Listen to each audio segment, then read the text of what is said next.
Şeyden evde tandır mı var? Evin içinde tandır. Ha, tandır. Peki onu normal çarşı mı?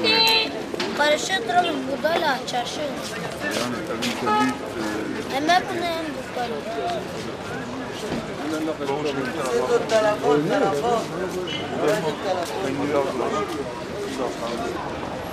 Özellikle bu ekmeği tercih etmenin sebebini öğrenebilir miyiz? Ekmeğin esas yani bu ekmeğin eski lezzeti de kalmamış.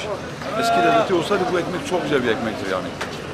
Eski ev unu dediğimiz undan yapılırsa gerçekten organik olarak yani midemize indirdiğimiz en lezzetli ekmektir yani. Çarşı ekmeğinden çok güzeldir. Her gün alıyor musunuz? Yo, her gün alıyorum. Arada bir işte buraya geldiğimiz zaman alıyorum. Balıkçılar başına indiğimiz zaman bir tane iki tane alıp böyle o lezzeti unutmamak için eve götürüyoruz yani. Bir kültürdür diyorsunuz. Doğrudur. Bu bir kültürdür. Bir daha yani farklı bir tadı var. Fırınlardan daha farklı bir tadı var. Daha güzeldir. Lezzeti daha güzeldir yani. Evet. Sadece ateşin üzerinde olduğu için, yani tandırın içinde olduğu için daha güzeldir.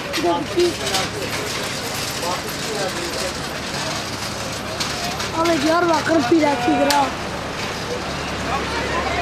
Bu ekmeği geçindirmek için satıyoruz. Bir de Diyarbakır halkı için satıyoruz. Millet yabancı memleketlerde gelip görmek için. Diyarbakır dışında geliyorlar. Evet, Diyarbakır dışına götürüyorlar. İstanbul'a götüren var. Dışarıya götüren var. Sırf onun içindir. Yani Peki 2002 yılından beri bu işi yapıyoruz. Halen de devam ediyoruz yani. günde kaç tane satıyorsunuz? Günde 100-120 tane satıyoruz. Tanesi kaça satıyorsunuz? Tanesini 1 milyona satıyoruz yani. Bilir. Peki bu ekmek satışınız aile bütçesine falan katkınız oluyor mu? Nasıl oluyor yani? Un çuvalını alıyoruz, un çuvalı. Onun hesabını yapıyoruz. Yarısı kardı, yarısı sermayedir. Odur. Peki bu ekmeğin buğdayı yani bu fabrikadan mı yoksa değirmende mi öğütüyorsunuz? Fabrikada. Fabrikada.